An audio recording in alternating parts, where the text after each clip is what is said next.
যে কোনো মোবাইল নম্বর থেকে সম্পূর্ণ টোল ফ্রি কল করে বাংলাদেশের নাগরিকরা জরুরি মুহূর্তে ফায়ার সার্ভিস, পুলিশ বা অ্যাম্বুলেন্সের সেবা পাবেন। 999 সার্ভিসের প্রশিক্ষিত এজেন্টরা জরুরি মুহূর্তে আপনার প্রয়োজন অনুযায়ী ফায়ার সার্ভিস, পুলিশ বা অ্যাম্বুলেন্স সেবা প্রদানকারীর সাথে যোগাযোগ করিয়ে দিবেন।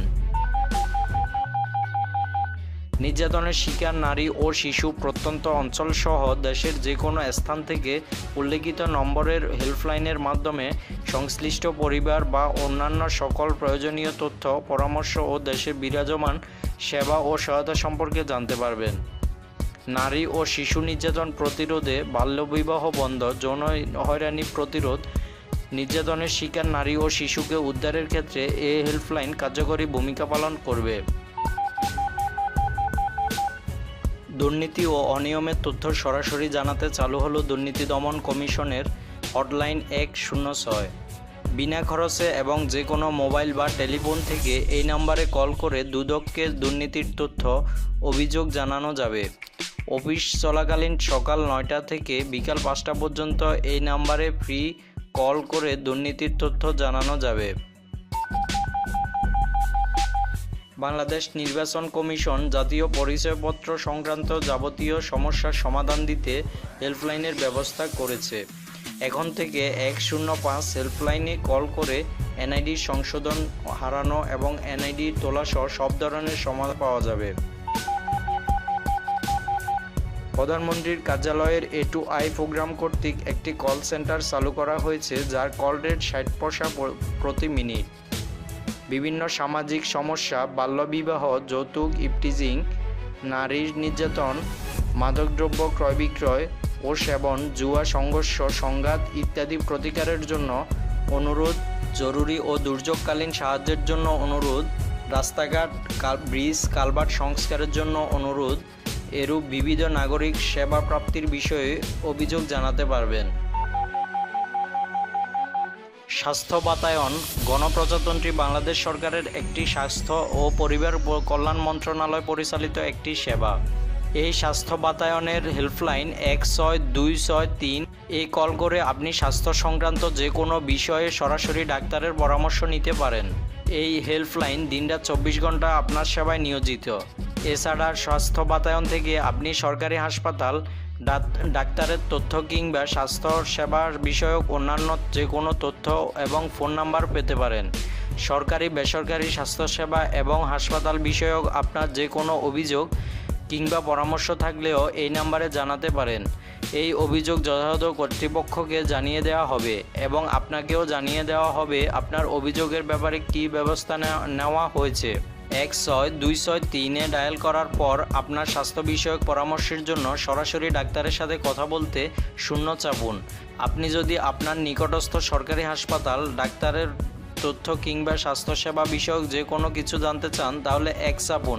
আপনি যদি সরকারি, বেসরকারি হাসপাতাল, ক্লিনিক কিংবা অন্যান্য সরকারি স্বাস্থ্যসেবা সম্পর্কে কোনো অভিযোগ জানাতে চান তাহলে 2 চাপুন।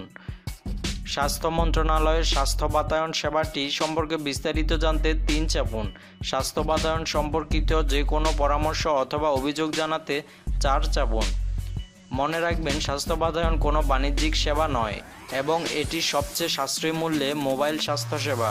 এতে ফোন করতে প্রতি মিনিট 2.37 টাকা চার্জ ব্যাট সহ ও 10 সেকেন্ড পালস প্রযোজ্য। কৃষি উন্নয়নে বিভিন্ন সেবা দিতে চালু হয়েছে কৃষি কল সেন্টার। কৃষি বিষয়ক সকল পরামর্শ সেবা দিচ্ছে এই কল সেন্টার। সরকারিভাবে এটি বাংলাদেশের ইতিহাসে প্রথম জায়গা করে নিয়েছে। এই কল সেন্টারের নম্বর হচ্ছে 16123।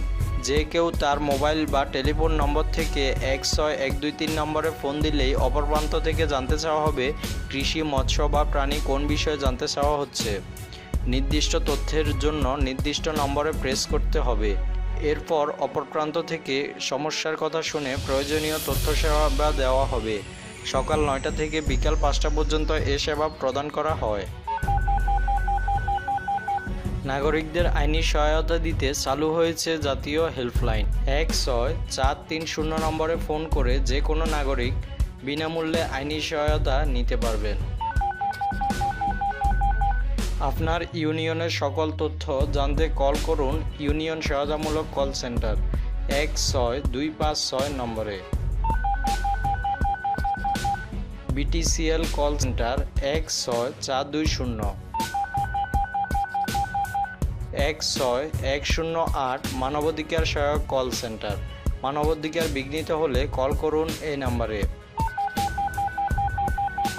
শিশু সহায়তামূলক কল সেন্টার, চারপাশে শিশুদের যে কোনো সমস্যা হলে বিনামূল্যে কল করে সেবা নিতে পারবেন এই নাম্বার থেকে 1098। কল করার সময় কিছু বিষয় খেয়াল রাখা আবশ্যক। ঠিকানা প্রদান। জরুরি সেবা পাওয়ার জন্য সবচেয়ে গুরুত্বপূর্ণ ও অপরিহার্য হলো সাহায্য প্রার্থীর লোকেশন বা ঠিকানা জানানো। অপারেটরকে যতটা সম্ভব আপনার সঠিক স্থান বলুন। এক্ষেত্রে জেলা বা উপজেলার নামও বলতে হতে পারে। আপনার সঠিক অবস্থান জানা না থাকলে পার্শ্ববর্তী বড় রাস্তা, বাজার, হাইওয়ের নাম বলতে পারেন। ধৈর্যশীল থাকা। কলের সময় শান্ত থাকুন এবং আপনার সমস্যার বিস্তারিত তুলে ধরুন।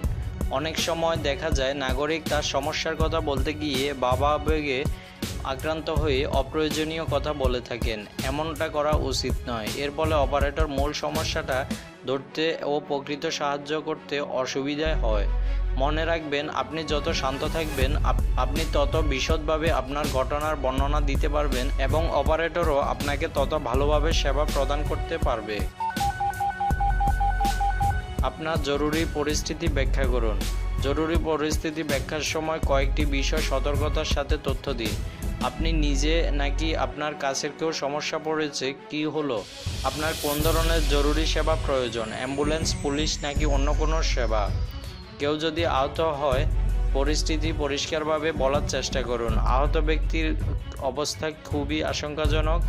তার চেতনা আছে কি, তার শরীর থেকে কি রক্ত বের হচ্ছে, আপনার সাধ্যমতো রোগীর অবস্থা বলার চেষ্টা করুন। আপনার কথা বলতে অসুবিধা হলে পাশের কাউকে দিয়ে বলাতে পারেন। কল না কেটে লাইনে থাকুন।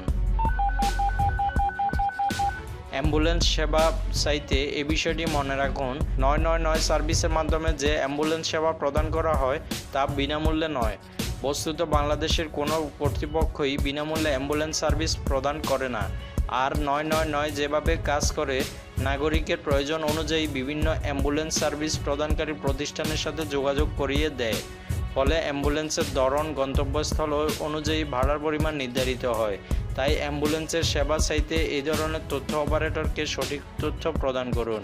মনে রাখা প্রয়োজন, 999 থেকে লাশবাহী অ্যাম্বুলেন্সের সেবা প্রদান করা হয় না।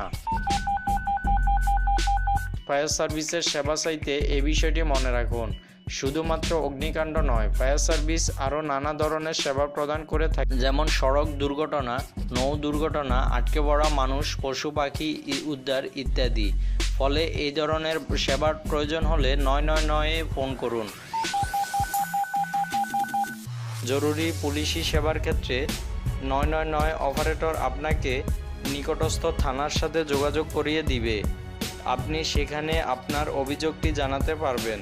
যেহেতু রেফারেন্সের জন্য 999-এ কল রেকর্ড করা থাকে, তাই পুলিশের সাথে কথা বলার সময় সঠিক তথ্য প্রদান করুন। শত্রুতাবশত কাউকে ফাঁসানোর চেষ্টা করবেন না। ফোন খোলা রাখুন। আপনি যদি কোনো মোবাইল ফোন থেকে কল করে থাকেন তাহলে আপনার নম্বরটি খোলা রাখুন, যাতে অপারেটর যে কোনো মুহূর্তে আপনার সাথে পুনরায় যোগাযোগ করতে পারে। এর বাইরে আপনার চাহিদা অনুযায়ী পুলিশ, ফায়ার সার্ভিস বা অ্যাম্বুলেন্স কর্তৃপক্ষকেও আপনার সাথে যোগাযোগ করাতে পারেন।